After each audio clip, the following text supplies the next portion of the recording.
போன வீடியோவில் நம்ம ப்ரெக்னென்சி டைமில் வெயிட் கெயினை எப்படி மேனேஜ் பண்ணலாம், எதனாலலாம் வெயிட் கெயின் ஆகுது, எப்படி நம்ம மேனேஜ் பண்ணலாம்னு சொல்லி நம்ம பார்த்தோம். இந்த வீடியோவில் போஸ்ட் ப்ரெக்னென்சி டெலிவரிக்கு அப்புறமா அந்த ஏறின வெயிட்டை எப்படி இறக்கலாம், இல்லாட்டி ப்ரெஸ்ட் ஃபீடிங் மதராக இருக்கீங்க அப்படின்னா அந்த டைமில் ஒரு வெயிட் கெயின் ஆகும், அதை நம்ம எப்படி டேக்கிள் பண்ணலாம் அப்படின்னு சொல்லி நம்ம இந்த வீடியோவில் பார்க்கலாம். Hi, I'm Dr. Preeti Mrinalini, a general laparoscopic and a bariatric surgeon practicing in Apollo Hospital, Chennai. So post-pregnancy அப்படின்றது it's a mixture of emotions. First of all, the mother is very tired.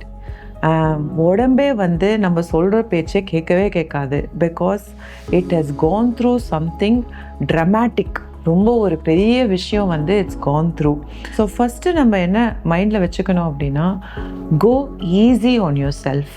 It's okay, பரவாயில்ல. பல KGs ஏறுறோம் அப்படின்னா it's completely okay. கூட இருக்கிற பக்கத்தில் இருக்கிறவங்கெல்லாம் என்ன சொன்னாலும் நீங்கள் அதை பற்றி பெருசாக எடுத்துக்கக்கூடாது. You should just let it slide. ஏன்னா நம்மளோட ஃபிசிக்கல் ஹெல்த் ஒரு பக்கம் அப்படின்னா நம்மளோட மென்டல் ஹெல்த் இன்னொரு பக்கம். So we have to be mentally prepared to face this. கண்டிப்பாக உடம்பு பெருத்தல் இருக்க தான் செய்யும். கண்டிப்பாக நம்மளோட பழைய சைஸ்லேயே நம்ம வர்றதுக்கு பல வருஷம் ஆகலாம். பொறுமையாக நம்ம இந்த வெயிட் லாஸை ப்ராக்டிஸ் பண்ணோம் அப்படின்னா அழகாக நம்மளால் அச்சீவ் பண்ண முடியும். ஸோ இம்மீடியட்லி போஸ்ட் டெலிவரி பார்த்தீங்கன்னா சில மதர்ஸ் ப்ரெஸ்ட் ஃபீட் பண்ணுவோம், சில மதர்ஸ் ப்ரெஸ்ட் ஃபீட் பண்ண மாட்டோம். தட் இஸ் கம்ப்ளீட்லி சப்ஜெக்ட், அவங்களோட விருப்பம். ஸோ இப்போ இந்த ப்ரெஸ்ட் ஃபீடிங் அப்படின்றது பண்ணால் வெயிட் இறங்குமா, வெயிட் ஏறுமா அப்படின்ற நிறைய கேள்வி இருக்குது. ஸோ இதை பற்றி நான் உங்களுக்கு இன்னும் கொஞ்சம் டீட்டெயிலாக சொல்கிறேன். So first of all, breast feeding டைமில் பார்த்தீங்கன்னா நம்மளோட ப்ரோலாக்டின் ரொம்ப ஜாஸ்தியாக இருக்கும். ப்ரோலாக்டின் என்ன பண்ணோம் அப்படின்னா நம்மளோட உடம்புல இருக்க ஃபேட்டை ரிட்டென்ஷன் பண்ண வைக்கும், அதாவது உடம்புலேயே உட்கார வைக்கும். ஸோ கண்டிப்பாக கொஞ்சம் வெயிட் ஏற தான் செய்யும். பட் அந்த டைமில் நம்ம ஃபீட் பண்ணுற டைமில் பார்த்தீங்கன்னா ரொம்ப பசி எடுக்குதுன்னு சொல்லிட்டு கண்டு மேனைக்கு சாப்பிடுவோம். Like lot of mothers do that. அப்படி இல்லைனா வீட்டில் இருக்கவங்களே நீ ஒருத்தவங்களுக்கு சாப்பிடக்கூடாது, நீ 2 பேருக்கு சாப்பிடணும் அப்படின்னு சொல்லி கண்ணாபின்னான்னு உங்களுக்கு ஃபீட் பண்ணுவாங்க. ஸோ அந்த தப்பை பண்ணாதீங்க. Try to eat small frequent meals. அடிக்கடி நீங்கள் நிறைய மீல்ஸ் எடுக்க பாருங்கள். அண்ட் ஓவராலாக பார்த்தீங்கன்னா அரவுண்ட் 500 to 600 கேலரிஸ் எக்ஸஸாக நீங்கள் எடுத்தால் போதும். Because that is what you will be feeding for the baby. அதை விட ஜாஸ்தியாக 1000 கேலரிஸ் 2000 கேலரிஸ் எக்ஸஸாக நீங்கள் சாப்பிட்டீங்கன்னா கண்டிப்பாக அது வெயிட் கெயின், ஃபேட் கெயினில் தான் போய் முடியும். சரி, இது எல்லாமே முடிச்சாச்சு. த ஃபீடிங் ஃபேஸ் இஸ் ஓவர். எப்போ டாக்டர் நான் எக்ஸசைஸ் ஸ்டார்ட் பண்ணலாம் அப்படின்னு நீங்கள் ஒரு கேள்வி இருக்கலாம். ஸோ இந்த கேள்விக்கான ஆன்சர் என்ன அப்படின்னு பார்த்தீங்கன்னா, anywhere between 2 to 3 months post delivery. இப்போது நீங்கள் நார்மல் வெஜைனல் டெலிவரி அப்படின்னா 1 month போஸ்ட் வெஜைனல் டெலிவரியே நீங்கள் ஸ்டார்ட் பண்ணலாம் பேசிக்கான எக்ஸசைசஸோட. But if you are a caesarean, I would advise wait at least 2 to 3 months post delivery to start with your exercises.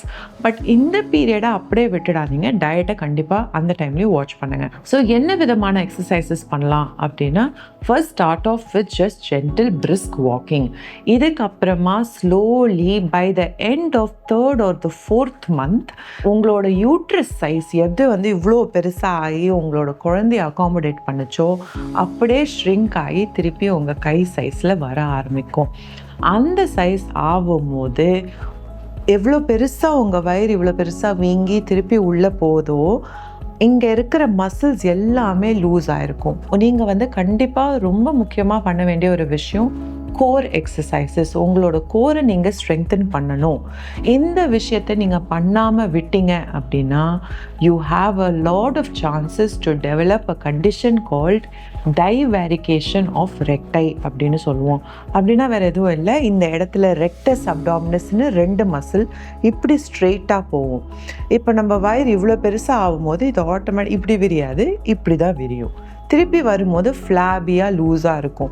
So அதை நம்ம ஸ்ட்ரெங்தன் பண்ணலை அப்படின்னா அது அதே மாதிரி லூஸாக இருந்து இந்த இடத்துல இப்படி ஒரு கேப் விட்டு ஹெர்னியா டெவலப் ஆகிறதுக்கு கூட உங்களுக்கு நிறைய chances are there.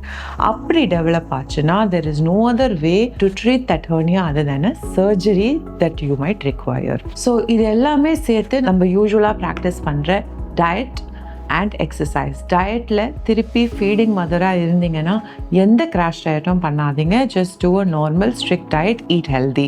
Mindful eating practice பண்ணால் is the best way to go forward. கூடவே வந்துட்டு எக்ஸசைஸ் எங்கெல்லாம் உங்களால் இன்க்ளூட் பண்ண முடியுமோ இன்க்ளூட் பண்ணுங்கள் and core exercises. I hope this video was helpful for you.